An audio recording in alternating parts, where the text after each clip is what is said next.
ان اللہ و ملائکتہ یصلون علی النبی یا ایھا الذین آمنوا صلوا علیہ وسلموا تسلیما. ایک بار انتہائی محبت میں ڈوب کر درود پاک پڑھ لیں، پھر اس کی فضیلت سنیں گے تو آپ کو رشک آ جائے گا. الصلاۃ والسلام علی رسولہ محمد وآلہ واصحابہ وازواجہ اجمعین وسلم تسلیما کثیرا کثیرا. یہ درود حجویریہ سید حجویر کی قلم سے لکھا ہوا کشف المحجوب میں موجود ہے، اور صوفیہ لکھتے ہیں اگر کوئی شخص اس کو ہر نماز کے بعد 5 مرتبہ پڑھ کے پنجتن پاک کو تحفہ پیش کر دے، محمد رسول اللہ سیدہ کائنات علی المرتضیٰ حسن و حسین یہ پنجتن پاک ہیں، انہی کی وجہ سے کائنات تخلیق میں آئی ہے، بے دم یہی تو 5 ہیں مقصود کائنات حسن و حسین مصطفیٰ فاطمہ علی. ان کو تحفہ پیش کر دے اور ان سے کہے کہ آپ مجھے بھی تحفہ بھیجیں. نبی پاک نے کیا فرمایا؟ تحفوں کا تبادلہ کرو. تو آپ ان کو کہیں کہ آپ کے نانا جان نے حکم دیا کہ تحفوں کا تبادلہ کریں، یہ میں 5 مرتبہ تصوف کا لازوال درود آپ کو تحفہ پیش کر رہا ہوں، آپ مجھے بھی تحفے بھیجیں.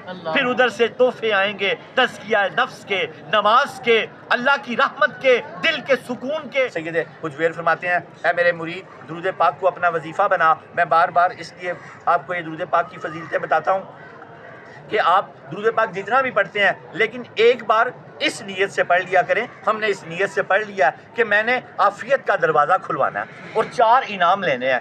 امام جلال الدین سیوطی جو علامہ اقبال کے پیر ہیں وہ لکھتے ہیں کوئی عشق مصطفیٰ میں ڈوب کر جب ایک بار درود پڑھتا ہے تو حضور خود بھی سنتے ہیں، سماعت فرماتے ہیں. درود پڑھتے ہوئے اس توجہ کو، اس خیال کو بہت بار بار دہرایا کرو کہ آقا سن رہے ہیں، آقا سن رہے ہیں. شرم آئے گی نا، ادب آئے گا نا. آقا سن رہے ہیں، آقا سن رہے ہیں، آقا سن رہے ہیں. میں دھیان سے پڑھوں، میں توجہ آقا کی پاک کے چہرے کی طرف رکھوں، میں توجہ آقا پاک کی زلفوں کی طرف رکھوں، میں توجہ آقا پاک کے والدہا کے مکھڑے کی طرف رکھوں، واللیل کی زلف عنبرین کی طرف رکھوں، توجہ رکھوں کہ سرکار سن رہے ہیں، میرا خیال نہ ادھر ادھر جائے. اس طرح درود پڑھا کریں، چاہے کم پڑھ لیا کریں. اور ایک مرتبہ اگر کوئی درود محبت میں ڈوب کر پڑھتا ہے تو امام جلال الدین سیوطی فرماتے ہیں اللہ کی نبی کی حدیث پاک کا مفہوم ہے اللہ تعالیٰ اس پر عافیت کا ایک دروازہ کھول دیتا ہے. سبحان اللہ. کمال ہے. ایک بار دن میں یہ اسپیشل پیکج لے لو. ساری دنیا نیٹ سے دیکھ رہی ہے، قیامت تک یہ درس دیکھتے رہیں گے لوگ، سب کو اجازت ہے. ایک مرتبہ اس نیت سے کہ نبی پاک کی حدیث پاک کا مفہوم ہے جو مجھ پر ایک بار درود پاک پڑھے گا اللہ تعالیٰ اس پر عافیت کا ایک دروازہ کھول دے گا.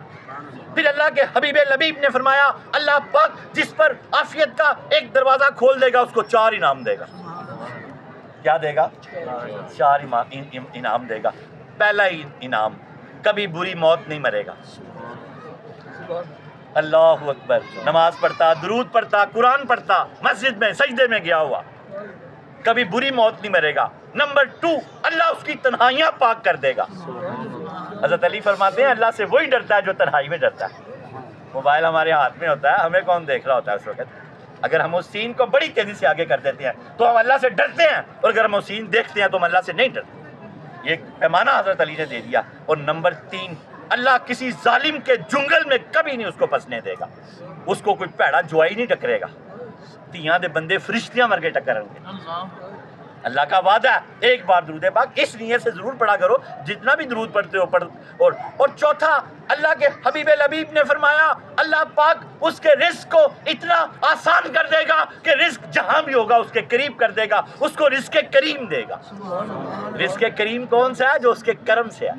بس ایک مرتبہ درود پاک تو ہم نے بہت پڑھنا ہے لیکن ایک مرتبہ اس نیت سے پڑھنا ہے کہ نبی پاک سے عافیت کا دروازہ اللہ سے کھلوانا ہے. پھر ایک بار درود حجویریہ پڑھ لو. الصلاۃ والسلام علی رسولہ محمد وآلہ واصحابہ وازواجہ اجمعین وسلم تسلیما کثیرا کثیرا. یہ درود